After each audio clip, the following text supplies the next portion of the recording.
আসসালামু আলাইকুম বন্ধুরা, আজকে আপনাদেরকে তৈরি করে দেখাবো সয়াবিন দিয়ে মজার রেসিপি, যা মাংসকেও হার মানাবে। এত মজার একটা রেসিপি আপনারা দেখতেই পাচ্ছেন। চলুন রান্নার প্রস্তুত প্রণালীতে চলে যাই। প্রথমে একটি প্যানের মধ্যে আমি সয়াবিনগুলোকে ভালো করে ধুয়ে নিয়েছি। ধুয়ে তার মধ্যে আমি পরিমাণ মতো একটু পানি দিব, দিয়ে সেটাকে সেদ্ধ করব।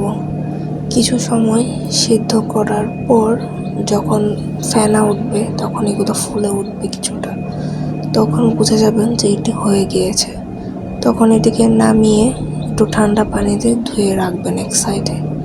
তারপর ওই প্যানের মধ্যে একটু তেল, কিছু গরম মশলা যেমন এলাচ, দারচিনি, লং, তারপর তেজপাতা, তারপরে মেথি, কালো জিরা বাগারে দিব। তারপরে দিব হচ্ছে রসুন কুচি, আপনারা চাইলে রসুন বাটাও দিতে পারেন। আমি আরেকটা বাটিতে হলুদ গুঁড়া, ধনিয়া গুঁড়া, জিরা গুঁড়া, মরিচ গুঁড়া, লবণ, পাঁচফোড়নের গুঁড়া, এগুলো দিয়ে পানি দিয়ে একটু গুলিয়ে রাখবো একটা সাইডে। তারপর ওই প্যানের মধ্যে পরিমাণ মতো পেঁয়াজ বাটা, আদা বাটা দিয়ে নেড়ে ওই গোলানো মশলাটা দিয়ে দিব। দিয়ে আরও কিছুক্ষণ নেড়ে চেড়ে যখন মশলা কষে আসবে, তখন সেই সয়াবিনগুলা দিয়ে দিব।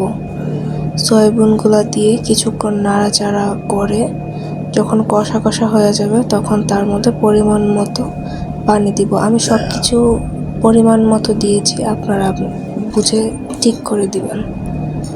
তারপর এটা কষানো হয়ে গেলে পানি দিয়ে সিদ্ধ করে কিছু সময় সিদ্ধ করব। সিদ্ধ করে তারপর যখন ঝোল ঘন হয়ে আসবে, তখন সেটা নামিয়ে নিয়ে পরিবেশন করলেই তৈরি হয়ে যাবে সয়াবিনের রেসিপি। আপনারা সেটা বাসায় তৈরি করার চেষ্টা করবেন। আমার ভিডিওটি ভালো লাগলে লাইক, কমেন্ট এবং শেয়ার করবেন, এবং আবার চ্যানেলটিকে সাবস্ক্রাইব করবেন। ধন্যবাদ। আল্লাহ হাফেজ।